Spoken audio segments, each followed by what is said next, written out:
नमस्कार दोस्तों, स्वागत है आपका हमारे इस चैनल धूप धुनची आरती में। दोस्तों, अष्टदल कमल जो है वो आप सभी लोग जानते हैं कि कलश स्थापना जब किए जाते हैं तो जैसे कि हम चावल से, पंचगुड़ी आदि से जो है अष्टदल कमल बनाते हैं। अब क्या होता है, आप में से कई लोग मुझे जो है ये सवाल कई समय करते हैं कि दादा अष्टदल जो कमल बनाए जाते हैं उसके बीच में, यानी कि ये वाले जो स्तर होते हैं इसमें कई समय जैसे कि बीज, मतलब जिनके पूजन हो रहे हैं उनके बीज जो है वो लिखे जाते हैं। कई समय जो ताम्र पात्र होते, कलश के नीचे भी ताम्र पात्र रखे जाते हैं और केवल ताम्र पात्र में भी पूजन होता है, तो उसमें भी हल्दी कुमकुम आदि से जो है अष्टदल कमल बनाकर उसमें भी बीज लिखकर पूजन होता है। तो जब अष्टदल कमल बनाए जा रहे हैं कलश के नीचे जो है, तो उसमें बीज आदि जो अदीक्षित हैं वो तो नहीं लिख सकते, तो उनके लिए क्या नियम है? क्या वो केवल अष्टदल कमल बनाकर ही जो है कर सकते हैं या फिर उनके लिए कुछ दूसरे नियम भी है? तो देखिए, पहली बात जो है, आप अगर केवल अष्टदल कमल बना रहे हैं तो वो भी गलत नहीं है। अष्टदल कमल जो है चावल से संपूर्ण करके जो है आप उसके ऊपर ही कलश स्थापना कर सकते, कोई समस्या उसमें नहीं है, बिल्कुल भी इसमें कोई समस्या नहीं है। आप केवल अष्टदल कमल बनाइए चावल से, और पीले वाले और जो कुमकुम और हरिद्रा अक्षत जो होते हैं, एक हमारे दक्षिण भारतीय भाई ने, दक्षिण भारतीय नहीं, मराठी है वो शायद, हाँ मराठी है, वो कोल्हापुर से है, तो उन्होंने कहा था कि दादा हम जो है दोनों प्रकार की, क्योंकि सारे रंग के तो चावल आदि प्रस्तुत करना संभव नहीं होता है और मैं केमिकल वाले रंग से जो है बनाना नहीं चाहता हूँ, तो पंचगुड़ी आदि जो है वो मेरे लिए संभव नहीं होता है, तो मैं जो है कुमकुम और हल्दी के चावल से ही जो है अष्टदल कमल बनाकर उसके ऊपर कलश स्थापना करता हूँ नवरात्रि या कोई भी देवी पूजन में। तो ये सही है या नहीं? तो बिल्कुल सही है, बिल्कुल कोई गलत बात नहीं है। पर जैसे कि कई लोग कहते हैं कि जैसे कि बीज लिखे जाते हैं, उस प्रकार से उस जगह पर जो अदीक्षित है उनके लिए जो है अष्टदल कमल में क्या लिखना चाहिए? देखिए, जो दीक्षा प्राप्त है, यानी कि जिन्हें बीज दीक्षा प्राप्त है, जिनको जो है मान लीजिए किसी को दुर्गा मंत्र की दीक्षा प्राप्त है, किसी को जो है काली मंत्र की दीक्षा प्राप्त है, तो वो तो इस स्थल पर जो है उस बीज को लिखकर ही जो है कलश स्थापना करेंगे। पर जो अदीक्षित है वो माँ के अस्त्र हो, नारायण पूजा हो रहे हैं तो श्री नारायण के अस्त्र हो, गणपति पूजन हो रहे तो श्री गणपति के, मतलब जो भी प्रतीक, जैसे काली पूजा हो रहे तो खड़क के चिन्ह होंगे, यहाँ पर जो है खड़क के चिन्ह आप कर सकते। दुर्गा पूजा है तो आप त्रिशूल के चिन्ह कर सकते। अन्नपूर्णा पूजा है तो कलछी, यानी कि दड़वी कहा जाता है, माँ के हाथ में जो कलछी रहता है उसका चिन्ह आप यहाँ पर कर सकते हैं। लक्ष्मी पूजन है तो कमल का चिन्ह जो है आप यहाँ पर कर सकते हैं। नारायण पूजा हो रहे हैं तो आप इसमें शंख चक्र इसका जो है कर सकते, केवल शंख भी कर सकते हैं। इस प्रकार से जो है हर देवी देवता के पूजन जब आप कर रहे हैं तो उनके जो चिन्ह हैं, यानी कि उनके हाथ में उनके जो अस्त्र चिन्ह हैं, उन्हें जो है आप इस अष्टदल कमल के बीच में बना सकते हैं और उसके ऊपर कलश स्थापना कर सकते। जो लोग, जिनकी दीक्षा नहीं हुए हैं, जो पश्चाचारी है, यानी कि साधारण भाव से जो है, जो साधारण पुजारी है, जिनके दीक्षा आदि नहीं हुए हैं, वो जो है किसी भी देवता के, माँ के पूजा हो रहे हैं या श्री नारायण की पूजा हो रहे हैं, शिव जी के पूजन हो रहे हैं, जिनकी भी पूजन हो रहे हैं, उनके जो अस्त्र आदि या फिर उनके हाथ में जो रहते हैं उस चिन्ह को जो है यहाँ पर अंकन करते हुए जो है, यहाँ पर बनाते हुए जो है पंचगुड़ी से आप बना सकते हैं। आप मान लीजिए हल्दी और कुमकुम के चावल से आपने अष्टदल कमल बनाए हैं।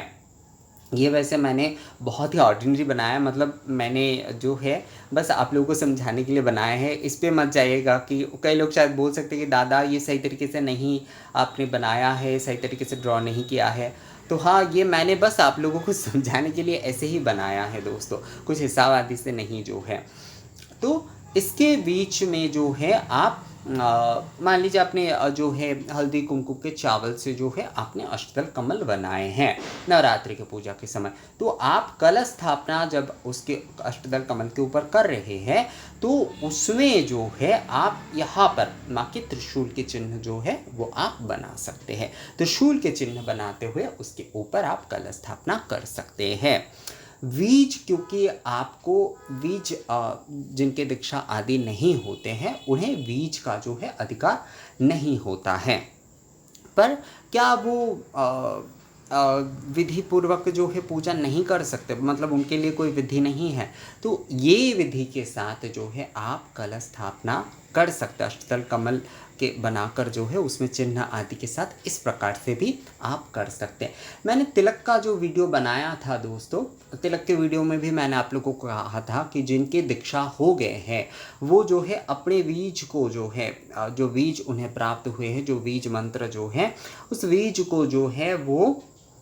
हर देवी देवता के अपने अपने बीज होते हैं, तो उस बीज को जो है वो अपने तिलक के मध्य स्थल में लिखेंगे। पर जिनका बीज दीक्षा नहीं हुए हैं उनको जो है शास्त्र में उनके अस्त्र, मतलब जिस देवी के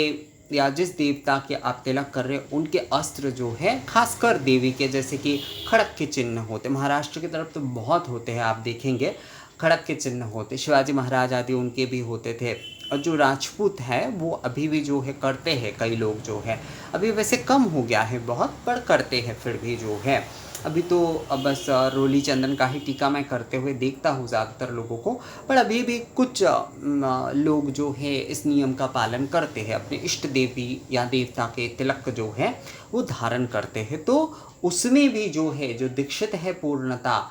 अभिषिक्त है, वो जो है बीज जो है उस तिलक में अंकन करेंगे, और जो जो अदीक्षित है, जिनके दीक्षा नहीं हुए हैं, जो साधारण है, साधारण पुजारी है, साधारण पुजारी का अर्थ होता है, जैसे मैंने तंत्र की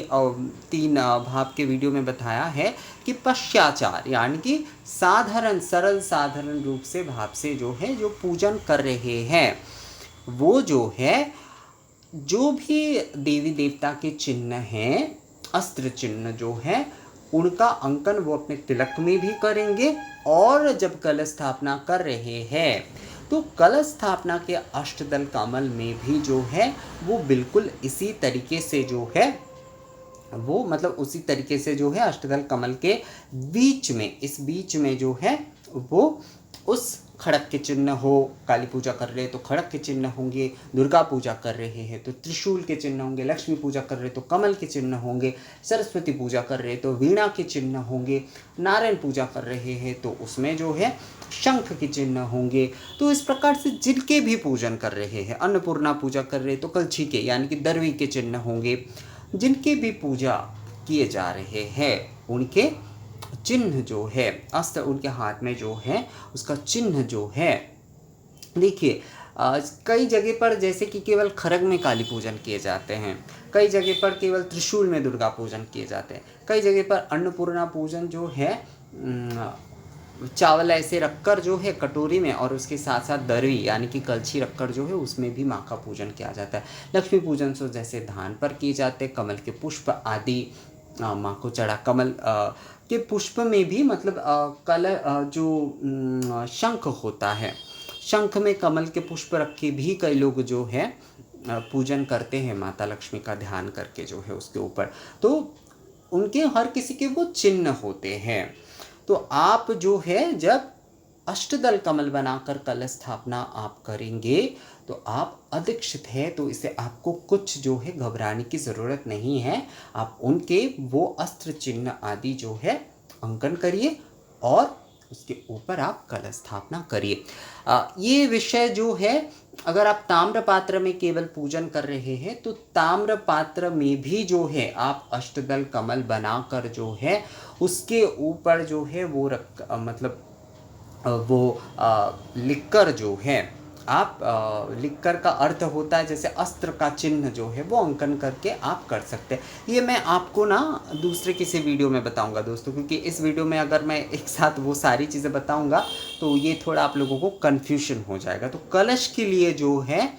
अष्टदल कमल जब आप बना रहे हैं तो आप अगर जो है आपकी दीक्षा आदि नहीं हुई है तो आप ऐसे ही अष्टदल कमल ऐसे बनाकर भी आप जो है उसके ऊपर कलश स्थापना कर ही सकते हैं, कोई समस्या नहीं है। पर जैसे कि आप लोगों में से कई लोगों का ये सवाल होता है कि दादा जैसे कि बीज लिखे जाते हैं उस तरीके से हम क्या कर सकते हैं, तो आप जो है अस्त्र चिन्ह देकर इस मध्य स्थल में जो है बीच में यानी कि केंद्र में मध्य स्थल में इसे बीच को, जैसे हम हिंदी में बीच कहते हैं कि इसके बीच में ये रख दो, इसके बीच में ये बना दो, ये एक्चुअली केंद्र स्थल या मध्य स्थल होता है सही भाषा का अगर हम उपयोग करें तो इसके केंद्र स्थल या मध्य स्थल में जो है आपको अस्त्र का अंकन करना है, जिस भी देवी देवता के आप पूजन करेंगे, और उसके बाद जो है आपको कलश स्थापना उनके ऊपर करना है। अब जैसे कि पंचगुड़ी से आप अगर अष्टदल बना रहे हैं तो माँ के पूजन है तो आप लाल से करिए, विष्णु पूजन के आप कुछ कर रहे हैं तो उसमें आप जो है सफ़ेद या पीले से करिए, आप जो है गणपति पूजन के कुछ कर रहे हैं तो उसमें भी आप लाल का उपयोग करिए, दुर्गा पूजा, अन्नपूर्णा पूजा, लक्ष्मी पूजन आदि इसमें तो लाल का उपयोग करना ही सही है। सरस्वती पूजा में पीले का उपयोग करते हुए आप बिना के चिन्ह जो है वो बना सकते हैं। तो अष्टदल कमल के मध्य स्थल में जो है जो अधीक्षित हैं वो अस्त्र के चिन्ह बनाते हुए और वीणा आदि जिनकी जो भी है उनके बनाते हुए उनके ऊपर कलश स्थापना कर सकते हैं। तो मुझे लगता है दोस्तों आप लोगों को ये समझ में आ गया है। अगर इस वीडियो में और कोई सवाल आपका है, मतलब इस वीडियो के ऊपर जो है, देखिए मैं ना यहाँ पर आपको थोड़ा दिखा देता हूँ एक बनाकर जो है, नहीं तो कई समय जो है आप लोगों का फिर से जो है थोड़ा कन्फ्यूजन होगा। तो इसके मध्य स्थल में मान लीजिए यहाँ पर दुर्गा पूजन हो रही है, तो दुर्गा पूजन में ये हम जो है ये त्रिशूल का चिन्ह जो है हम बनाएंगे, ये त्रिशूल का चिन्ह, ये देखिए, तो ये हो गया त्रिशूल जो है दुर्गा पूजा में हमने त्रिशूल का चिन्ह बनाया। अब जो है आप इसके ऊपर कलश स्थापना कर सकते हैं। तो मुझे लगता है दोस्तों आप लोगों को ये वीडियो जो है वो समझ में आ गया है कि किस प्रकार से अष्टदल कमल बनाते हुए जो अधीक्षित है वो अगर चाहे तो अस्त्र के प्रतीक के रूप में बनाकर उसके ऊपर कलश स्थापना कर सकते हैं। तो वीडियो कैसा लगा मुझे कमेंट्स करके ज़रूर बताइएगा दोस्तों। मिलते हैं आपसे अगले वीडियो में, तब तक के लिए नमस्कार।